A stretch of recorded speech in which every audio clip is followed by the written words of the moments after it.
बात देश के सबसे बड़े सूबे यूपी की, जहां पर एक रण अभी और बाकी है। फिर इस रण में बीजेपी और समाजवादी पार्टी आमने सामने हैं। दरअसल विधान परिषद के चुनाव का शंखनाद होने जा रहा है और सबसे बड़ी बात यह है कि इस चुनाव में समाजवादी पार्टी को अपना किला बचाने की चुनौती है, तो बीजेपी किला भेदने को आतुर दिखाई दे रही है। यूपी में फिर शुरू हुई सियासी लड़ाई। विधानसभा चुनाव के बाद अब एमएलसी पर घमासान। एक बार फिर बीजेपी और सपा आमने सामने। 36 सीटों पर वर्चस्व की जंग। चुनाव को लेकर बीजेपी ने कसी कमर। जारी है मंथनों का दौर।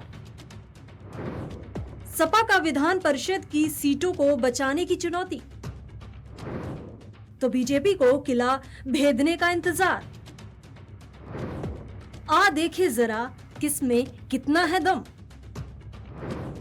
सपा के पास फिलहाल बहुमत, चुने जाएंगे 36 एमएलसी।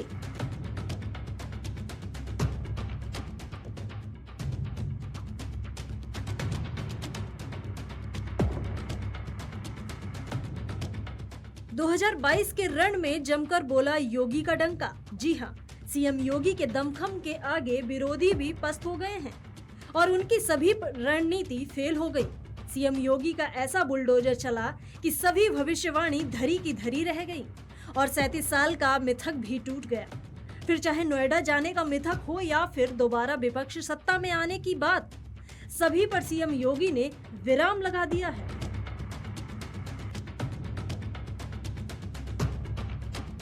बात करें एमएलसी चुनाव की, तो एक बार फिर बीजेपी और सपा आमने सामने हैं। सपा के लिए विधान परिषद की सीटों को बचाने की चुनौती है, तो बीजेपी को किला भेदने का इंतजार। यानी सभी सीटों पर बीजेपी अपना कब्जा चाह रही है। कयास ये भी लगाया जा रहा है कि कई हारे हुए नेताओं को बैकडोर से सदन में जाने की एंट्री मिल सकती है और साथ ही साथ कुछ नेता जो सपा का दामन छोड़कर बीजेपी में शामिल हुए थे, उनको भी टिकट मिल सकती है। यानी बैकडोर से उनकी भी सदन में एंट्री हो सकती है। उत्तर प्रदेश विधानसभा चुनाव के बाद अब विधान परिषद के लिए सियासी घमासान होने जा रहा है। सूबे की 36 विधान परिषद सीटों के लिए मंगलवार को अधिसूचना जारी हो जाएगी, जबकि मतदान 9 अप्रैल को होना है और नतीजे 12 अप्रैल को आएंगे। विधानसभा में बहुमत हासिल करने के बाद बीजेपी की नजर अब विधान परिषद में प्रचंड बहुमत के साथ अपना दबदबा बनाने पर है। यूपी में प्रचंड बहुमत के साथ चुनाव जीतने के बाद दोबारा सरकार बनाने की तैयारी में लगी बीजेपी का अब अगला लक्ष्य एमएलसी चुनाव में जीत हासिल करना है। वहीं विधानसभा चुनाव में जोरदार तरीके से लड़ने वाली सपा विधान परिषद की सीटों को बचाए रखने की तैयारी में है। दोनों ही पार्टियों से विधानसभा चुनाव की टिकट की मांग कर रहे तमाम नेताओं की आस अब एमएलसी चुनाव से है, तो हारे दिग्गज भी विधान परिषद के जरिए सदन में पहुंचने की कवायद में है। विधान परिषद चुनाव के पहले चरण में 30 और दूसरे चरण में 6 सीटों पर चुनाव है। पहले चरण का नामांकन 15 मार्च से शुरू होकर 19 मार्च तक चलेगा। 21 मार्च को नामांकन पत्रों की जांच होगी, जबकि 23 मार्च तक नामांकन वापस लिए जा सकेंगे।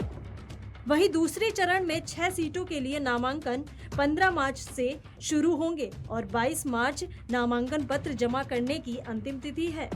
23 मार्च को नामांकन पत्रों की जांच होगी, 25 मार्च को नामांकन पत्र वापस लिए जाएंगे। दोनों ही चरणों के लिए 9 अप्रैल को मतदान होगा, जबकि 12 अप्रैल को नतीजे आएंगे।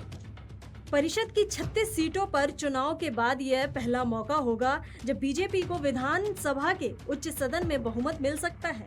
100 सीटों वाली विधान परिषद में स्थानीय निकाय क्षेत्रों की 36 सीटों पर 2016 के चुनाव में सपा की 31 सीटें जीती थी, जबकि 2 सीटों पर बसपा को जीत मिली थी। रायबरेली से कांग्रेस के दिनेश प्रताप सिंह जीते थे, तो बनारस से ब्रजेश कुमार सिंह और गाजीपुर से विशाल सिंह चंचल निर्दलीय चुने गए थे।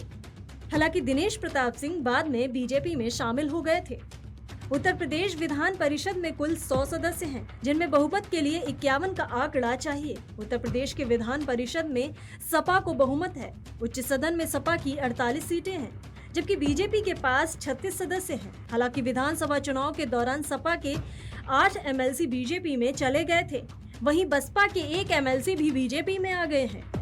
यूपी में स्थानीय निकाय कोटे की विधान परिषद की 35 सीटें हैं, इसमें एटा मैनपुरी मथुरा सीट से 2 विधान परिषद प्रतिनिधि चुने जाते हैं। इसीलिए 35 सीटों पर 36 सदस्यों का सिलेक्शन होता है। यूपी में विधान परिषद चुनाव इसलिए भी महत्वपूर्ण है क्योंकि बीजेपी इसमें अधिक से अधिक सीटें जीतकर विधान परिषद में बहुमत हासिल करना चाहेगी, जबकि सपा अपनी सीटें बचाने में जुटेगी। ऐसे में सपा से लेकर बीजेपी तक एमएलसी चुनाव में जोड़ तोड़ से जुट गई है। सूबे के विधान परिषद की स्थानीय निकाय कोटे की 36 सीटों पर होने वाले चुनाव में जिला पंचायत सदस्य, क्षेत्र पंचायत के सदस्य, ग्राम प्रधान, शहरी निकायों, नगर निगम, नगरपालिका, नगर पंचायत के सदस्यों के साथ ही कैंट बोर्ड के निर्वाचित सदस्य भी वोटर होते हैं। इसके अलावा स्थानीय विधायक और स्थानीय सांसद भी वोटर होते हैं। ऐसे में सूबे की सत्ता में रहने वाली पार्टी को एमएलसी चुनाव में फायदा मिलता रहा है। एमएलसी चुनाव को लेकर एक बार फिर बीजेपी और सपा आमने सामने हैं। इस चुनाव में जंग इसलिए बीजेपी के लिए आसान हो जाएगी क्योंकि यूपी में पंचायत चुनाव को जीतने के लिए सीएम योगी आदित्यनाथ ने पूरा दमखम दिखा दिया था और पंचायत चुनाव में परचम भी लहराया था। उसी मेहनत का बीजेपी को फल मिलना है क्योंकि पंचायत सदस्य से लेकर सांसद तक इस चुनाव में वोट देते हैं।